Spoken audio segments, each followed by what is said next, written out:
We started a theme yesterday, a topic of looking at the poisons and their antonyms. Greed, hatred, ignorance, or delusion are typically how they're called. They're often chanted together. The antonyms can sometimes be seen as an antidote, but we use it more just for looking at how these can be, what other things can come when you become more familiar with these poisons. So what I'm going to focus or kind of circle around today is a translation of ignorance that is confusion, called confusion. So in classical understanding, moha, which is this poison, it's the confusion and delusion that comes from ignorance. So I'm just kind of taking up confusion as the translation, because in Buddhist practice, we have such a high value on awareness and not being confused, clear awareness.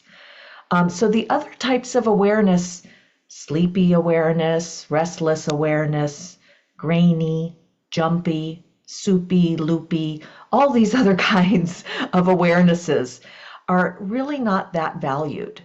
But we may live much of our lives in other kinds of awareness, not a high, clear awareness at all times. And in reflective meditation, we value other types of awareness, and we want you to become familiar with them through your practice.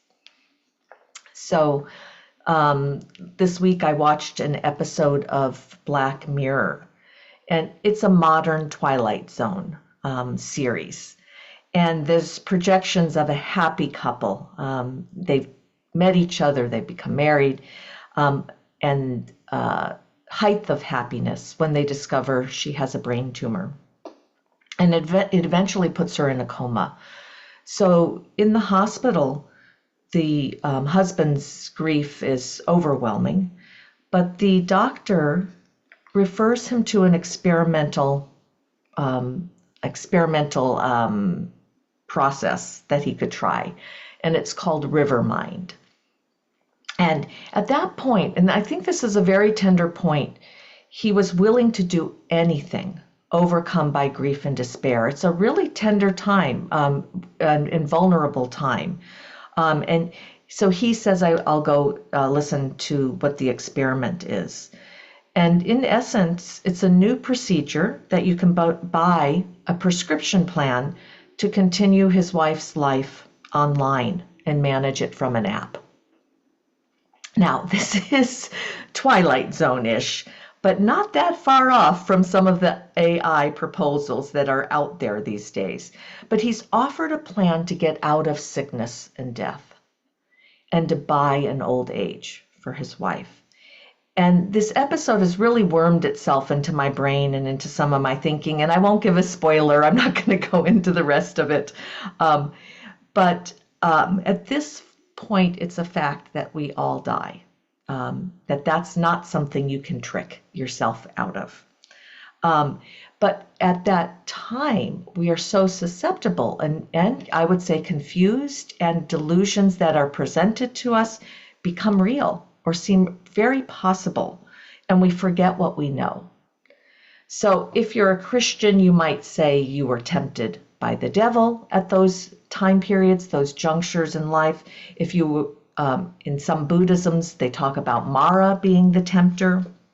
But this trick, a fast plan, a shortcut, magical beans, something gets us out of the pains that come with sickness, old age, and death. Sorry, my printer is updating. Okay, so this is a little bit of a different thread. There's a beloved Persian singer named Hait, who died many years ago.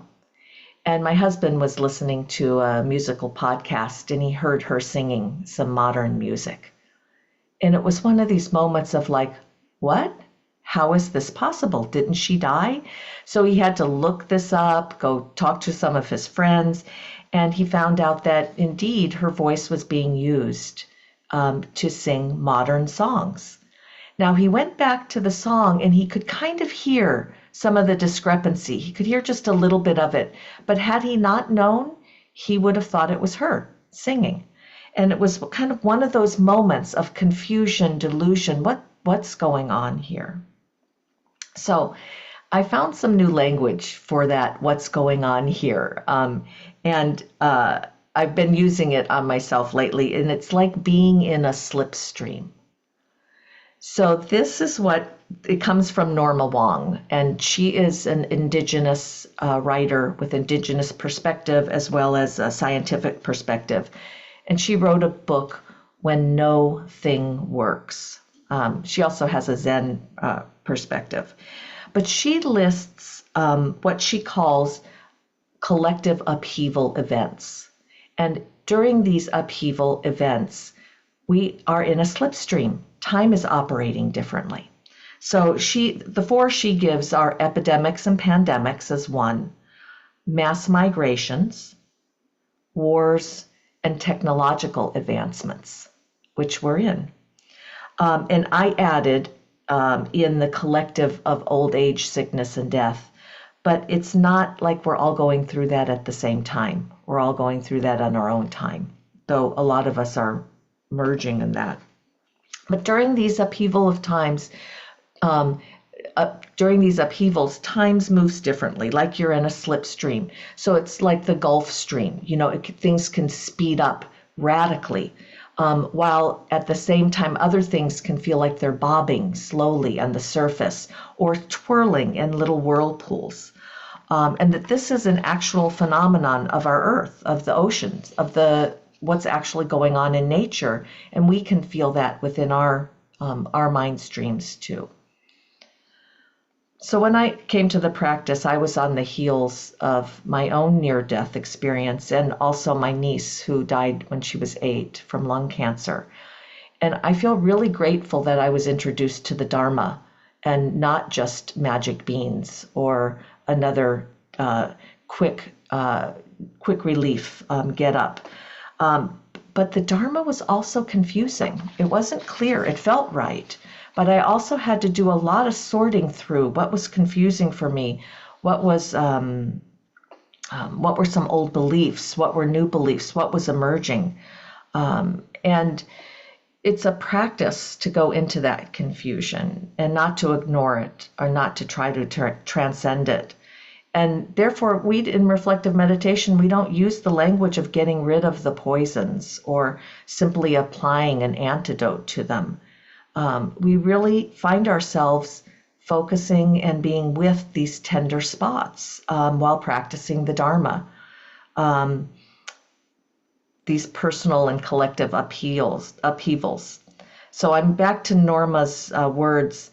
She says, during these upheavals, this is where discoveries have been made for the ground floor of what's possible, of new and new aspirations, chances to correct errors, to go back and redo things. And the aspirations of a generation actually emerge from these upheavals. One of the technological advances was to discover boats. And without boating, basically we wouldn't have had fishing, the fishing that we've had, the food that we've been able to have to feed around the world. So the book is very interesting and gives a lot of great examples. But these are critical junctures where change can begin. If the juncture is swept aside or ignored, or if we just try to solely get out of it, then it's just a disastrous tragedy without our input, without our showing up. Because really, and this is kind of my conclusion, is that to have access to wisdom and to many types of awareness comes from the familiarity of our slipstreams, of being in them and getting to know them and not just trying to get out of them. And it's really a great value to just show up in them. That's the Dharma for today.